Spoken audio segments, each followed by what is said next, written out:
Hello friends, welcome back to my YouTube channel. आज हम लोग इनकम टैक्स का एक बहुत अच्छा असेसमेंट के रिगार्डिंग डिस्कशन करेंगे। बेसिकली ये केस लॉ है, लेकिन इससे हमें बहुत कुछ जानने को मिलेगा। थोड़ा पेशेंस से सुनिएगा। आप लोगों के लिए ये बहुत अच्छा चीज है, जो आप लोगों को रियल लाइफ में कैसे ट्रांजेक्शन्स होते हैं या फिर रियल लाइफ में जो लिटिगेशन लड़ा जाता है उसमें क्या क्या चीज चेक करना पड़ता है। ये आपको एक अच्छा चीज मिलेगा। आई गेस के दो चीज आपको बहुत अच्छा सीखने मिलेगा। ठीक है, तो सुनिएगा अच्छे से। Assessment of income tax reopening है। तो आप सबको पता है कि कोई भी अगर असेसमेंट खोलने के लिए आपको मतलब रीओपन करने के लिए 148 में जाना पड़ता है, सेक्शन 148 में। तो सेक्शन 148 में जाने के लिए एओ के पास बहुत अच्छा रीजन टू बिलीव होना चाहिए कि भाई सही में आपको इनकम एस्केप हुआ है। साथ में प्रॉपर ऑथोरिटी का परमिशन होना चाहिए। ओके, अब क्वेश्चन ये आता है, ये प्रॉपर ऑथोरिटी कौन है? मतलब आप ऐसे समझोगे कि आपका जो सीनियर है वो ओनली प्रॉपर ऑथोरिटी में कौन? एसी, डीसी, या फिर जॉइंट कमिश्नर, या फिर आपका एडिशनल कमिश्नर, कौन? तो आपको पता होना चाहिए कि 148 का नोटिस खोलने के लिए प्रॉपर ऑथोरिटी में जेसी का परमिशन चाहिए होता है। एओ पहले जेसी को बताएगा कि मेरे पास ये रीजन टू बिलीव है, जिसके बेसिस पे मैं सामने वाला का मुझे लग रहा है कि उन्होंने इनकम एस्केप किया है। ऑन दैट बेसिस उस वो रीजन रिटर्न होना चाहिए। On that basis JC permit करेंगे एओ को, एंड आपका फिर असेसमेंट शुरू होगा। आपको बताता हूँ बैकग्राउंड क्या है।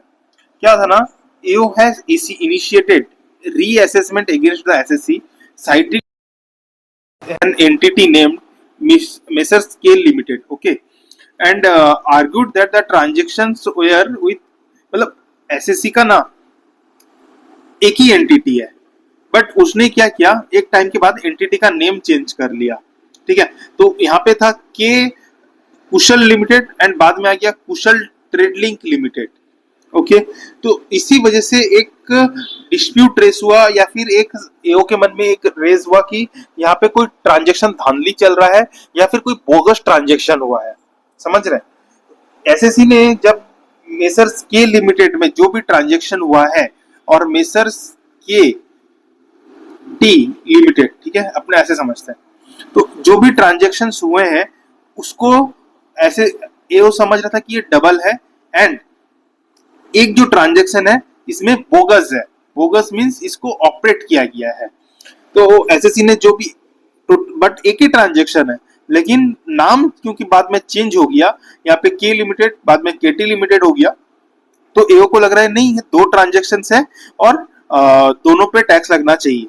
ठीक है, एंड एक जो है उसमें बोगस है।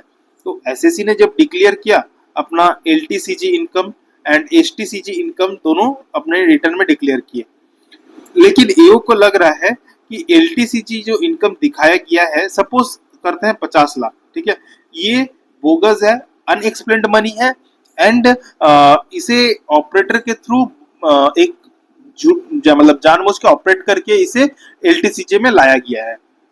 पूरा समझे, मतलब आप समझे, एक बैकग्राउंड में भी समझा रहा हूँ। और इसी हिसाब से फिर एओ ऑर्डर पास कर देता है, इनकम एसेस कर देता है। बाद में एसएससी वो एओ के ऑर्डर को लेके जाता है किसके पास? सीआईटी अपील के पास।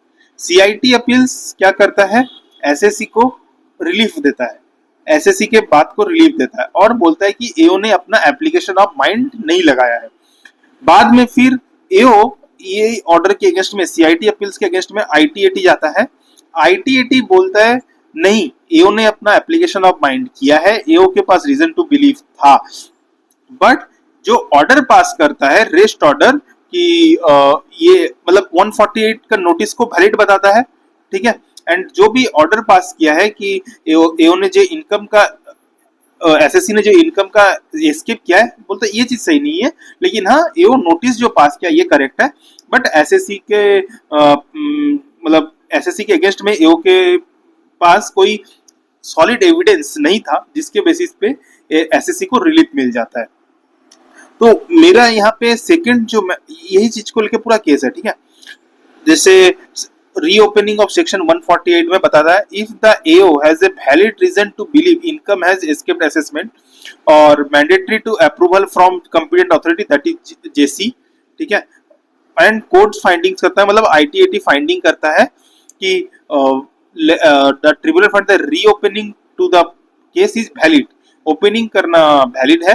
And it was established that the two company names were synonyms and refer to the same entity, मतलब एक्चुअली वो सेम एंटिटी है बट टू डिफरेंट कंपनी नहीं है। K limited and KT limited दो different नहीं है, same ही है, but name अलग अलग है, formal name change can had taken place, ठीक है। एंड अनदर इम्पोर्टेंट कोड ये भी मिलता है, AO has a reason for reopening was not flawed, मतलब रीओपनिंग करना इसका सही था और इसमें एप्लीकेशन ऑफ माइंड हुआ है, AO's reason are adequate, okay. The reopening notice issued under section 140 is deemed valid and not void from the start। तो रेवेन्यू का जो ये अपील था कि ये नोटिस सही है या गलत, तो इसमें रेवेन्यू को रिलीफ मिलता है।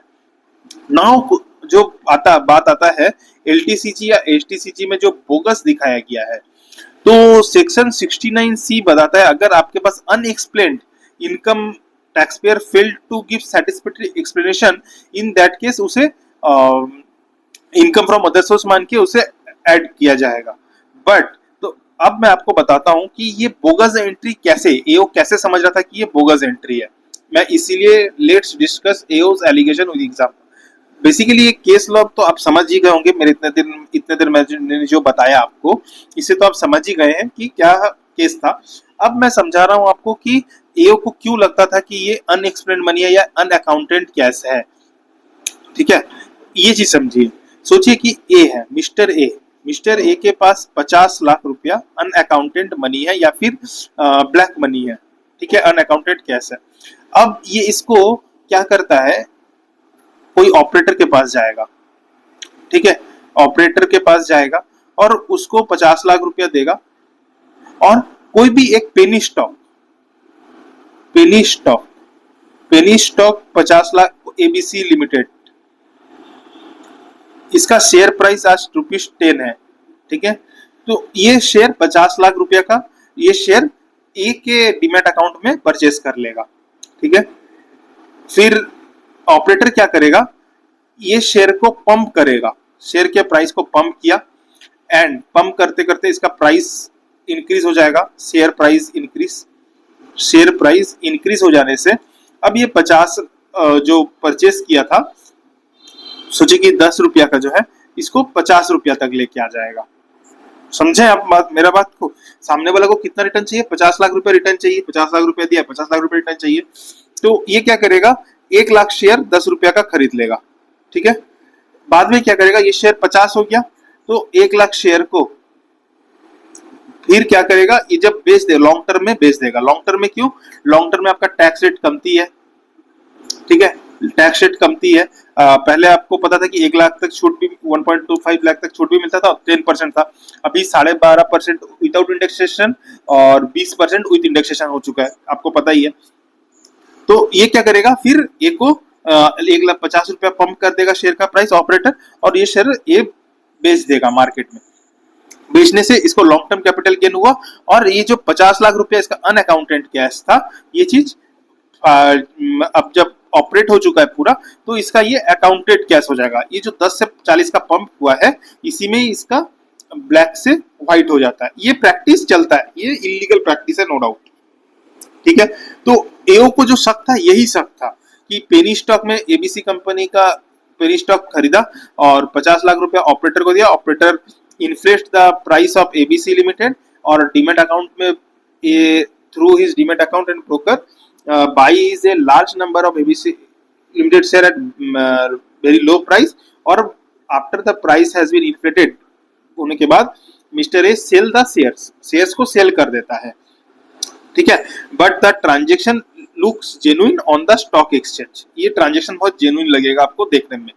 तो he receive 50 lakh in his bank account from the sale, और 50 लाख रुपए को लॉन्ग टर्म कैपिटल गेन हो गया स्टॉक सेल की वजह से, और इसमें टैक्स देके ये ब्लैक मनी व्हाइट हो गया, और ऑपरेटर को ये लोग कुछ कमीशन दे देता है 2-2.5% का। सपोज ये एग्जांपल है आपको समझाने के लिए कि इस तरीके से ये सोच रहा था, ठीक है। तो बट एओस का जो एक्शन है आफ्टर रिस्क, एओस को ये कब कैसे पता चला?